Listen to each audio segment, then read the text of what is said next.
Hi, I am Loma Sahulga, 33 years old from Clarin, a teacher applicant of Nahawan National High School. I graduated in college last 2009 with a bachelor's degree of commerce major in management in Holy Name University.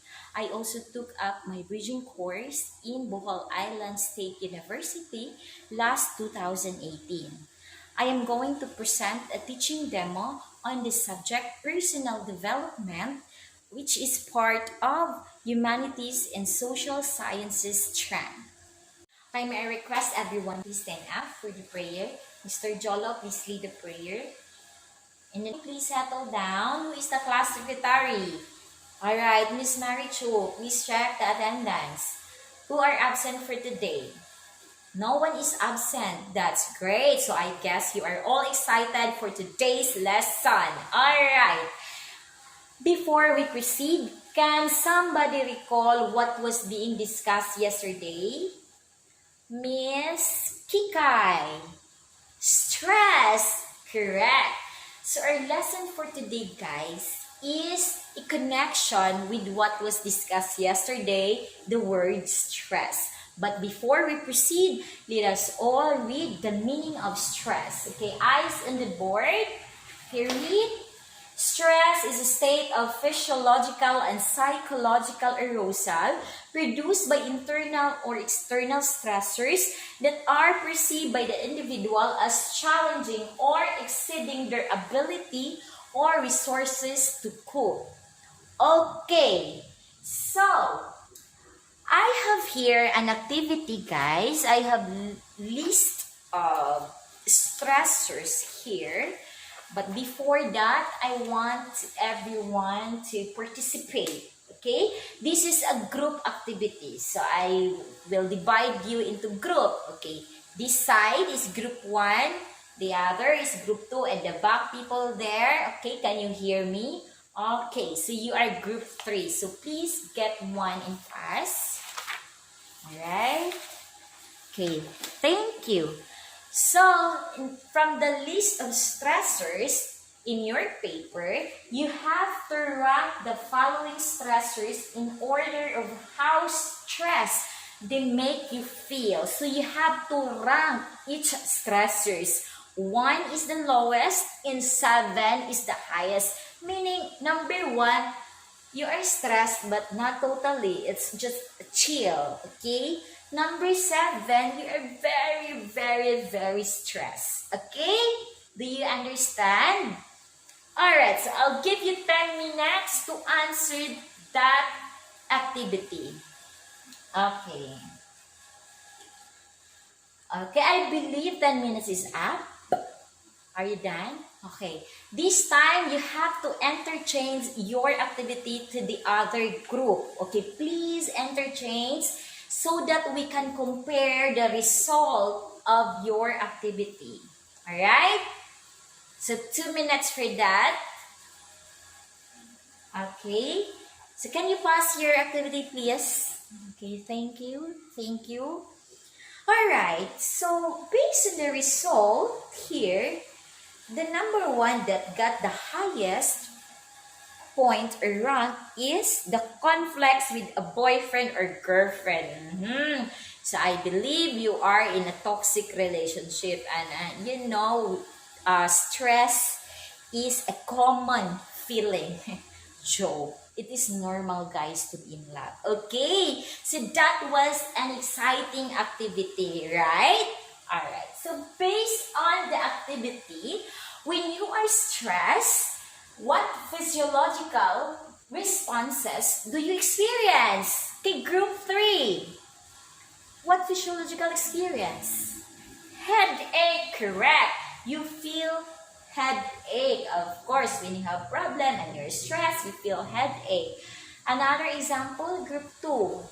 Stomach ache? Is it true, stomach ache? Okay, if it's your opinion, then okay, stomach ache.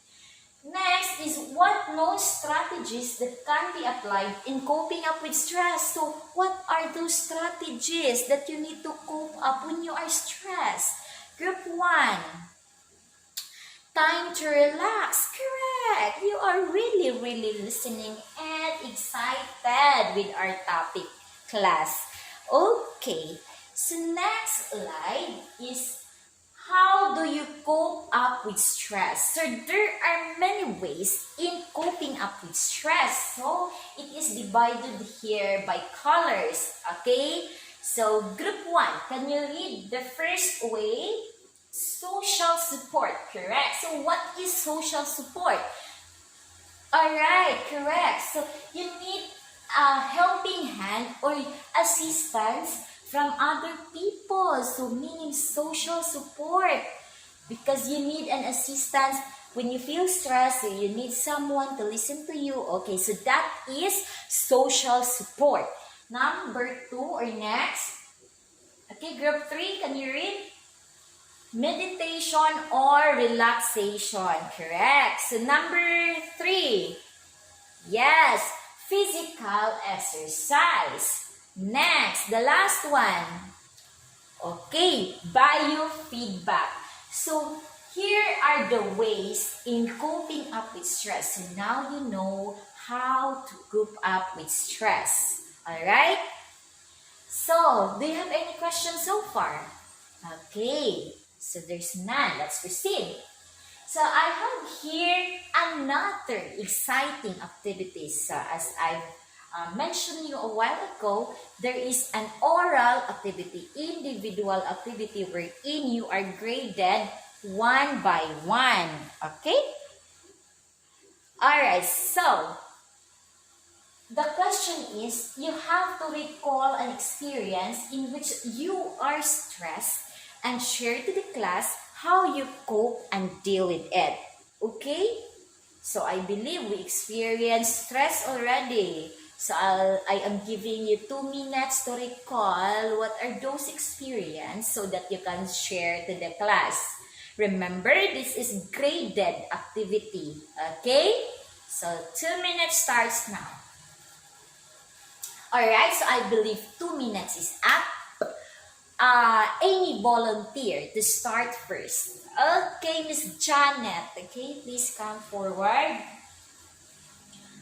Alright, thank you, Miss Janet, for that very insightful experience. So someone is starry-eyed, Miss Janet, on your experience. Okay, another? Okay, Miss Rose, please come forward. Alright, thank you, Miss Rose. So thank you everyone for the sharing of your experience. I guess everyone is having the experience already of being stressed because we are just normal people and commit to feel stress, right? Correct. So, before we end our class, I have here a journal writing that will be done, each of you. So can you get your journal notebook? Okay, please get your journal notebook. The question is, how do you feel when you share to the class your experience about coping personal stress? So how do you feel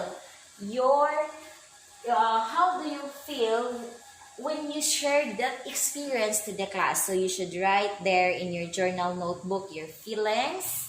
I am giving you alright, but I guess there is no time already, so I will just give it as an assignment.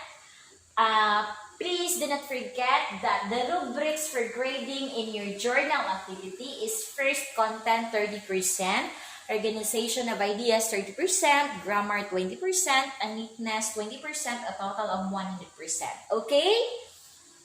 Alright, any question? Okay, so that will be served as your assignment since we're running out of time. Is it okay? Alright, so do you understand our lesson, guys? Okay?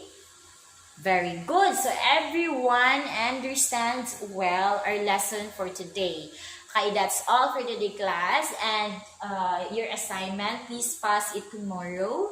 Okay, thank you, everyone. So, before we end our class today, please, Mr. Ryan, closing prayer, please. In the name of the Father, Son, and Holy Spirit. Amen. Okay, bye, class. See you again tomorrow.